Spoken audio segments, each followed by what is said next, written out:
Alright guys, today I'm going to take you through how I set up my turrets using smart switches to maximise the amount of turrets that I'm able to have on a single switching circuit.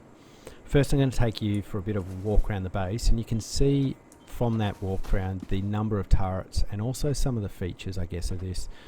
So as you can see, I have turrets dislocated out from the base, both wired to the base power supply, like this one in front of us, and then also have remote ones which have their own power supply, like this one up here, which once again operate off the same single switching system.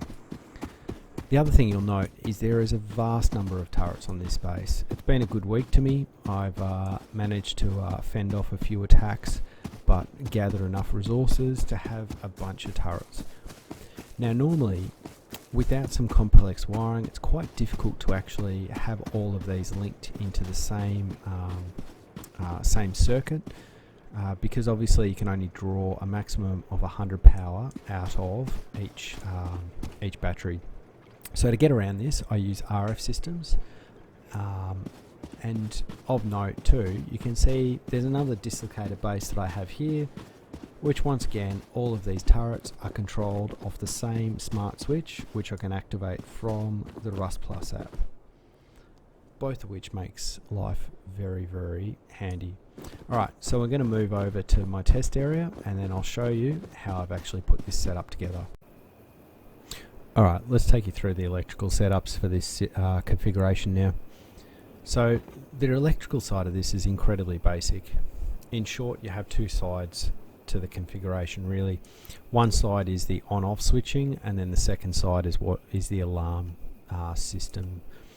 What you'll see in the top right hand corner of the screen now is the Rust Plus view that I have open at the moment, noting that there's a bunch of other stuff already in it, as this is a live map that I'm playing, and my base over there I kind of want to defend and be able to turn stuff on and off on. So that's what you're seeing there. Alright, so first let's set up the on-off switching side of this. Quite simply, all we need is a smart switch and the Rust Plus app, and then an RF broadcaster. To pair this, and I'll show you this because I've got the app up, all you do, hold down E, click on the pair button, and then a notification will come up inside Rust. I'm going to name this turret test,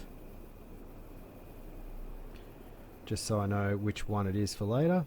And you'll see now a smart switch called turret test has appeared, which we can turn on and off live through the app. From there you link into an RF broadcaster. In this case I've set the frequency to 4 ones. If you start having weird behavior of your system, i.e. it's on when you want it to be off, more than likely someone else is using the same frequency. Just pick another one. There's obviously 10,000-ish frequencies in the game, so try not to pick a obvious one. Alright, on the other side of it, it's once again really simple. You have an RF receiver linked directly into a smart alarm. In this case I've set the frequency to 3 ones and a 2. So you want it different obviously to your on-off. And this will then indicate whenever any of the turrets have a target on it. So to pair the smart alarm, it's the same thing. Just hit the pair. Another thing will pop up inside the app, and in this case I'm going to call this one turret test target. And now you'll see down the bottom that's appeared there as well. At the moment it's off, quite obviously, because the turrets have no targets at the moment.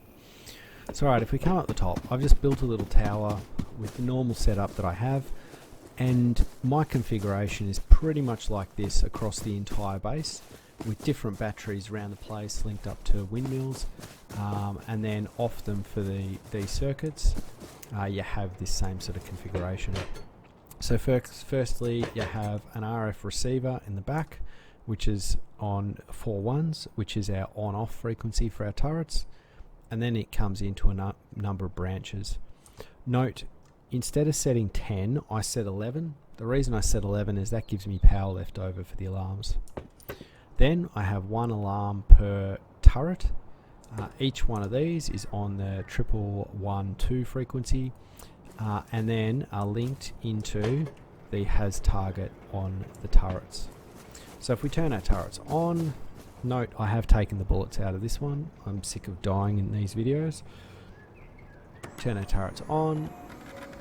Our turrets switch on. Our turrets indicate they have a target, and I've just had a message come on my phone indicating that this alarm has been tripped. And as you can see in the right hand window, it's red at the moment. You'll note you've got the power right when it's 11 in, and then each one of these will read 1.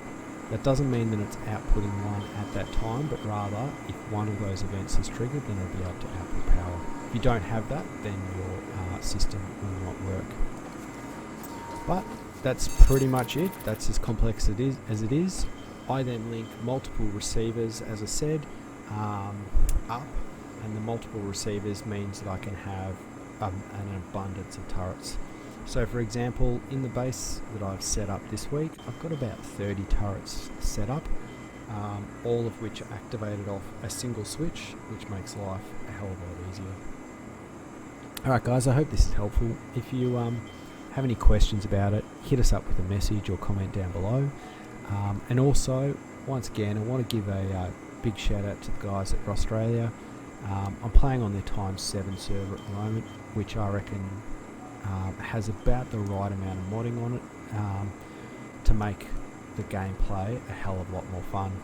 If you want to check out that server, then the details for it are going to be linked in the comments below.